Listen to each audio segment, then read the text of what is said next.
అందరికీ నమస్కారం.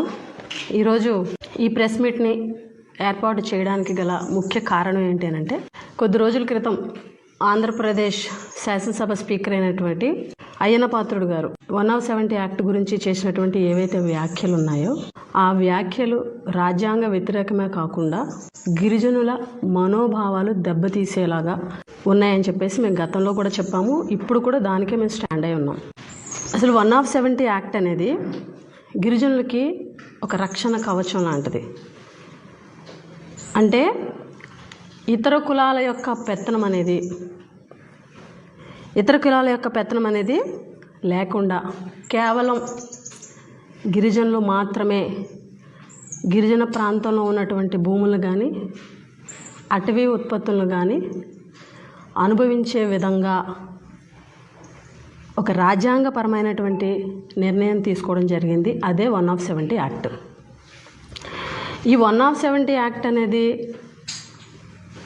గిరిజనులకి రక్షణ కవచం ఎలాగో, అలాగే గిరిజనుల సంక్షేమం కోసం, గిరిజనుల హక్కుల కోసం ఈ చట్టం నుంచే కాదు, బ్రిటిష్ కాలం నుంచి కూడా గిరిజన హక్కుల కోసం, గిరిజనుల సంక్షేమం కోసం ఎన్నో చట్టాలు, ఎన్నో సంస్కరణలు అనేవి జరిగినాయి. ఆ సంస్కరణల్ని, ఆ చట్టాలని పరిగణలోకి తీసుకొని 1970 ఫిబ్రవరిలో 170 యాక్ట్ని రూపొందించడం జరిగింది. కేవలం ఈ 170 యాక్ట్ అనేది గిరిజనేతరుల యొక్క పెత్తనం అనేది గిరిజనుల మీద లేకుండా, ఆ భూముల మీద, ఆ అటవీ ఉత్పత్తుల మీద గిరిజనులకే హక్కులు ఉంటూ, అదేవిధంగా గిరిజనులకి కూడా ఎటువంటి భూ సంబంధిత వ్యవహారాలు జరగకుండా ఉండే విధంగా ఆ చట్టం నిర్దేశించబడింది. అంత ఇంపార్టెంట్ చట్టముని ఉద్దేశించి ఈ చట్టంలో మార్పులు చేయండి అనే విధంగా శాసనసభ స్పీకర్ అయ్యన్న పాత్రుడు గారు మాట్లాడడం అనేది మేము చెప్పినట్టుగా రాజ్యాంగ వ్యతిరేకము. అలాగే మా గిరిజనుల మనోభావాలు దెబ్బతినడం కాదు, ప్రతి గిరిజనుడు కూడా ఆందోళన చెందే విధంగా ఆయన వ్యాఖ్యలు ఉన్నాయి. ఆయన వ్యాఖ్యలు చేసిన తర్వాత ప్రతి గిరిజన సోదరుడు కూడా దాన్ని ఖండించారు, ప్రొటెస్ట్ చేశారు. కూటమి పార్టీ తప్ప మిగిలిన అన్ని పార్టీలు కూడా దాన్ని ఖండించడం జరిగింది, ప్రెస్లో మాట్లాడడం జరిగింది. అదేవిధంగా అన్ని గిరిజన సంఘాలు కూడా ఈరోజు నిన్న మన్యం బంద్ను కూడా ప్రకటించడం అందరూ కూడా చూశారు. అందులో భాగంగా నిన్న బంద్ కూడా జరిగింది సక్సెస్ఫుల్గా.